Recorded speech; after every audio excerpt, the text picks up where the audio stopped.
Hi folks, thanks so much for joining us for our first video classes. Before we start, just a couple of notes to our karate kids of all ages. With schools closed at an unusual time of year, this is really a special opportunity for our families to spend a lot more time together and grow closer. Being together a lot more also means that we need to be a lot more cooperative and sensitive to the needs of others. Be patient with your little brothers and sisters. Help them, share with them, be kind, and set a good example for them. Be patient with your big brothers and sisters. This is new for them too. Listen to them, ask for their help, and set a good example for them. Be patient with your mom and dad. They may have to work from home, so allow them the peace and quiet to do this. In addition to all their other jobs, mom and dad may need to be your school teachers for a while. Be cooperative, do your best, and set a good example for them. And be patient with your pets. They don't know why you're home all the time and in their business.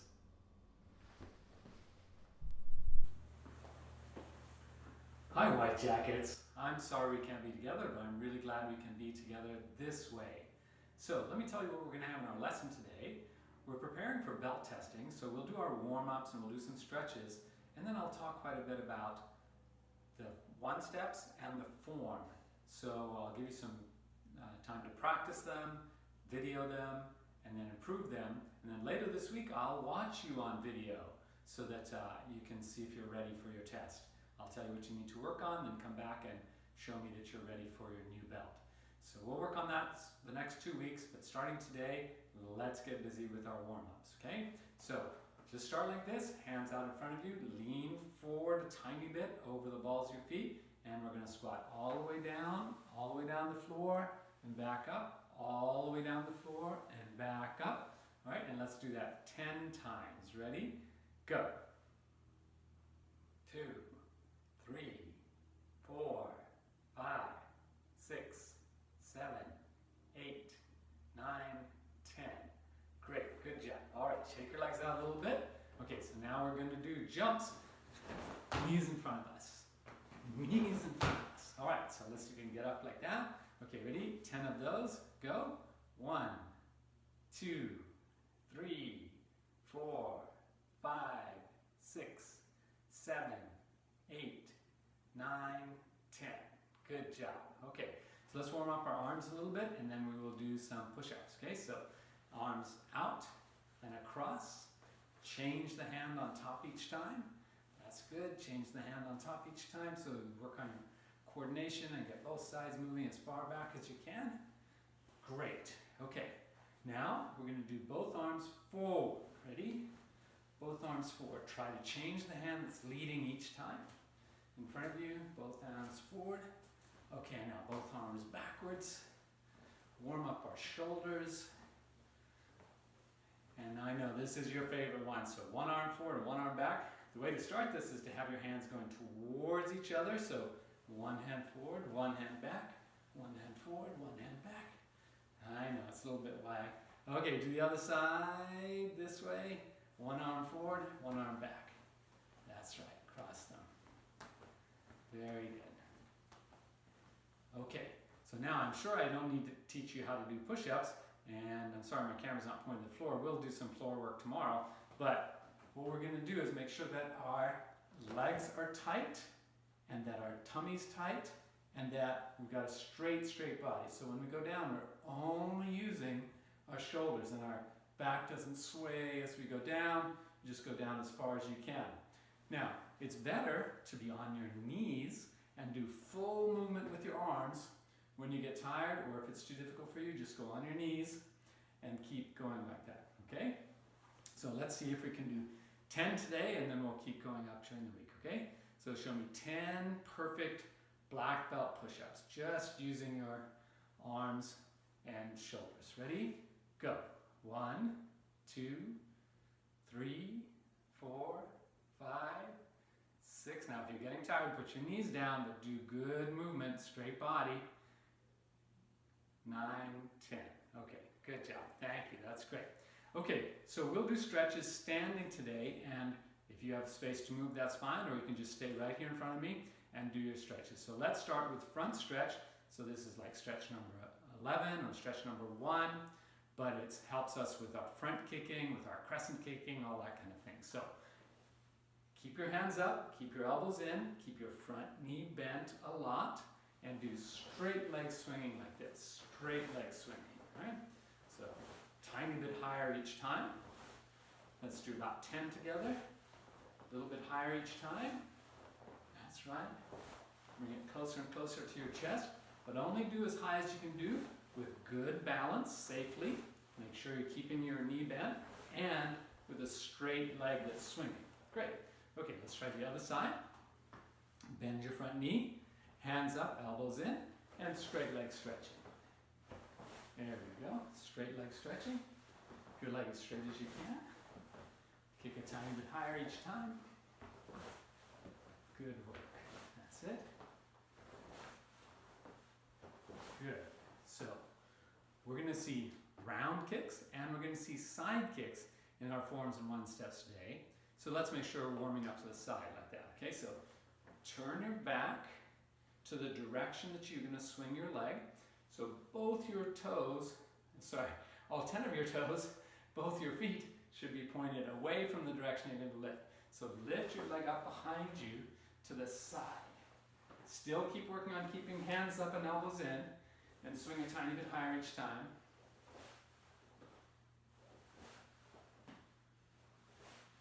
Try to look at your heel. Look at the target that you want to hit when you swing your leg. Great. Okay, let's do the other side. Again, turn away from the direction that you're going to kick and bend your knees and swing your leg to the side. Try to look where you're kicking, hands up, elbows in. Look where you're kicking, hands up, elbows in. That's it. Good job. Good. Okay. So now we should be ready to do some of our forms in one step. So I know you know these pretty well. You have printouts of them, you have sheets of them, but I'll go through them with you facing the camera and then away a little bit. So let's do one step number 1. So remember, on the 1 steps we step away. Start in Chungni ready position. Ready, evade, so move off the line. Just be ready to touch the partner who's punching at you and block, reverse punch, round kick. So that is, on this one side, do the block with the back hand, punch, back foot, kick. All right, let's try that on the other side. Start at Chin-bi. Do your yell when the person punches at you. Evade, punch, round kick. So again, get off the line.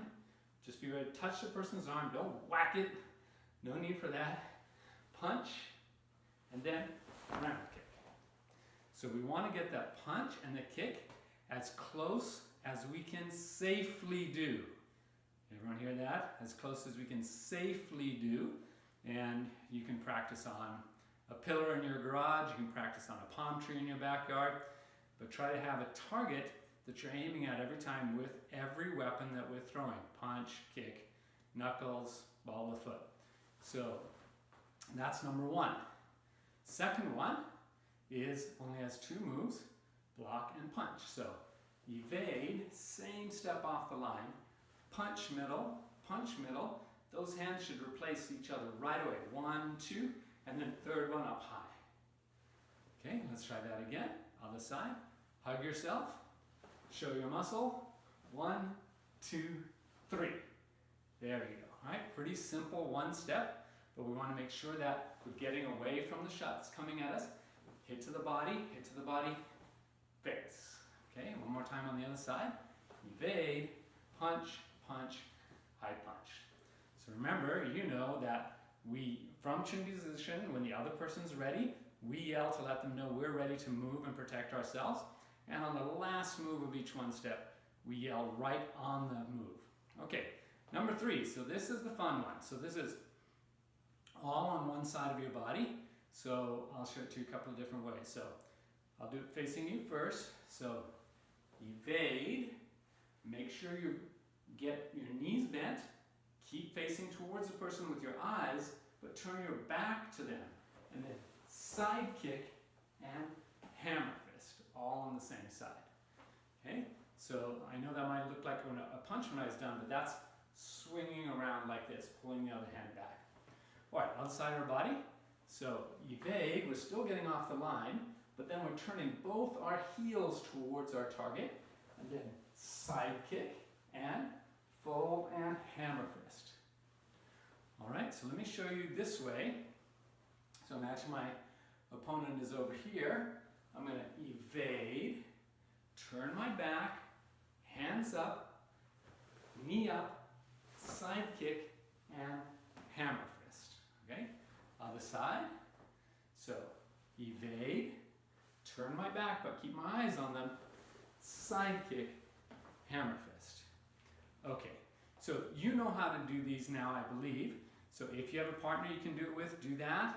If you just have a stationary object to do it with that. What I want you to go do now is go practice it 3 times on both sides of your body. Then come back and, so just put me on hold right now, pause, and then come back and show me.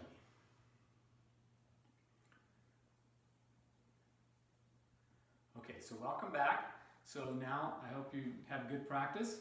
So now what I'd like you to do is, now that you've practiced a lot, is ask somebody to video you doing those.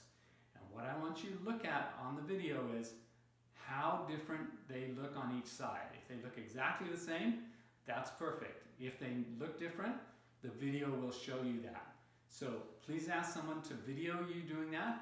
So go, put me on pause for a minute, go practice on video, and you'll see that makes a huge difference, that you can see from the outside what everybody else is seeing. So go take a look at that.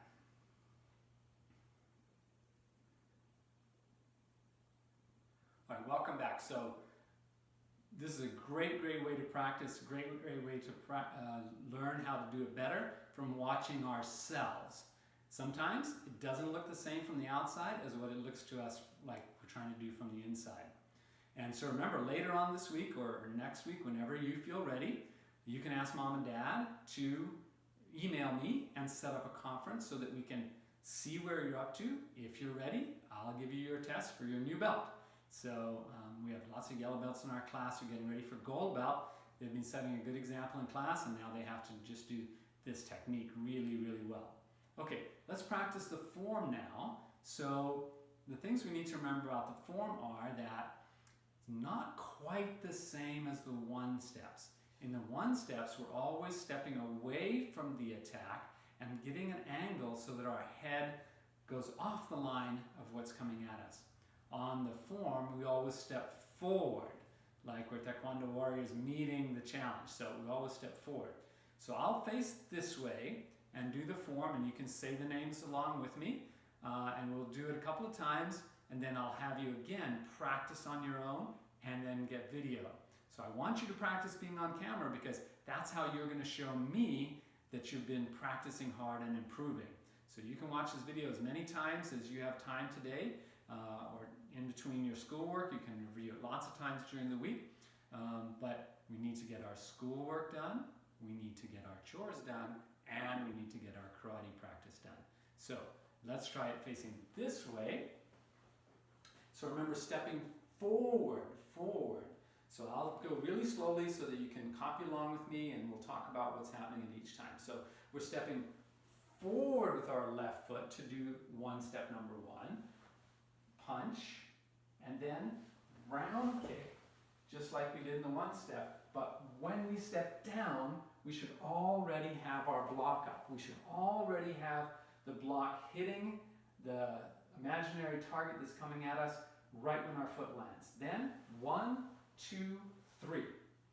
Now behind us is the next attack, so we're going to look over the shoulder that's on our left and turn. You don't need to move your feet at all because your feet are already in the right position for side kick, hammer fist. Now this is the tricky part. We have to step forward and change. So we're going to change sides of our body just by walking forward, and then do 1 step number 1. Again, right when we land, we should have that block out there. And then 1, 2, 3. And then again, look over our shoulder on the hand that's out. Turn, don't move your feet. You just turn your shoulder and your eyes, look behind you, side kick, hammer fist. And then back up to ready. So I hope you notice every time we're stepping forward on the block, and we're only changing sides of our body one time. And that's between number 3 on one side of our body and number 1 when we change sides of our body. So let's go through it again. I know some of you can do this much, much faster, but the point isn't to do it fast. The point is to do every move strongly and have every kick refolded. That's difficult for some of us, especially when we're rushing. Don't have time to refold. So refolding helps us to keep our balance and means that we're stepping down when we want to. So let's do the form one more time in this direction, and we'll see how we do on refolds and bounce. So block, punch, ground kick, refold, block, punch, punch, punch, turn, side kick, refold, hammer fist. This is the one we change. Block, punch, ground kick, refold. Block, punch, punch, punch, turn, side kick, hammer fist. And come back to ready, Ching Bi. Now, I'm going to tell you the story about this Ching Bi. If you don't remember it, I'll tell you the story of it. But first of all, I want you to go and practice the form 3 times and then come back. So just put me on pause, go practice your form 3 times, refolding each kick and changing sides of your body between number 1 and number 3 by stepping forward.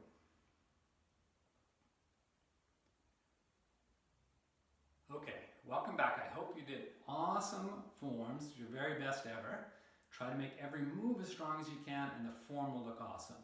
So next, I want you to go and ask somebody to video you so that you can see how this form really looks to other people. So go do your very, very best form and then come back and chat with me.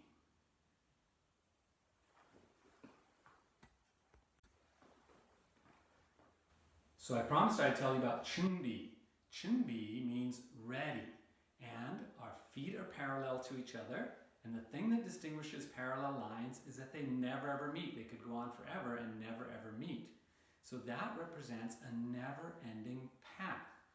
Taekwondo means foot, hand, path. And then circle is a perfect shape. There's no beginning and no end to that either. But we can't make a perfect circle. That means we already know we're never going to be perfect. So what Ching Bi means is that even though I know I will never be perfect, my feet will never leave the path of searching for self-improvement through self-discipline. So circle, perfect, and everlasting path.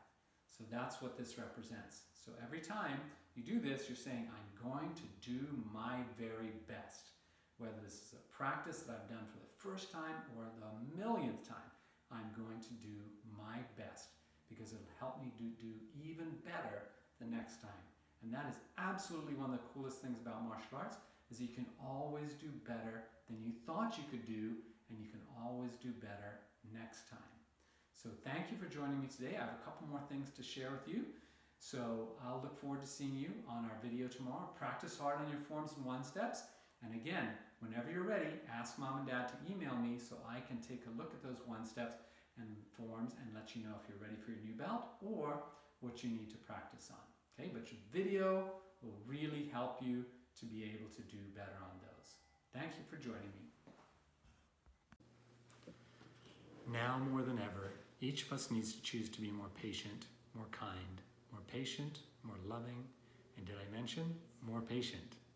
So just as each week I'll share a physical challenge, I'll also share a personal challenge to help us build our self-leadership muscle. To kick off this week's challenge, I've written a little story. Inside each of us is an unwanted house guest. His name is unhappiness. We don't want him, but we can never seem to get rid of him. For some of us, he is a tiny little monster that we occasionally trip over. For others, he is a giant monster that constantly looms over us.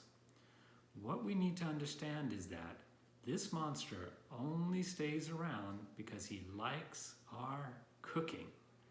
He shrinks and grows depending on how much we feed him. As we all know, elves like to stick to their main food groups: candy, candy canes, candy corn, and syrup. Our unhappiness monsters also like to stick to their main food groups: complaint, criticism, and comparison. Every time we complain, criticize, or compare, we are running to the kitchen to make another meal for our monster.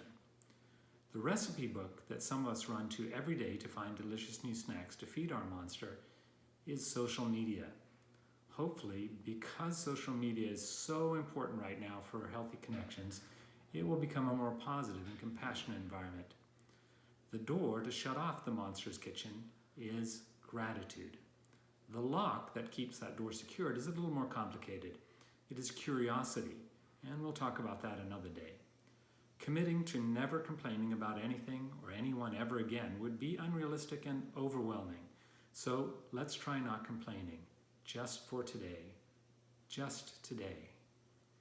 Of course, eventually, tomorrow will also become today.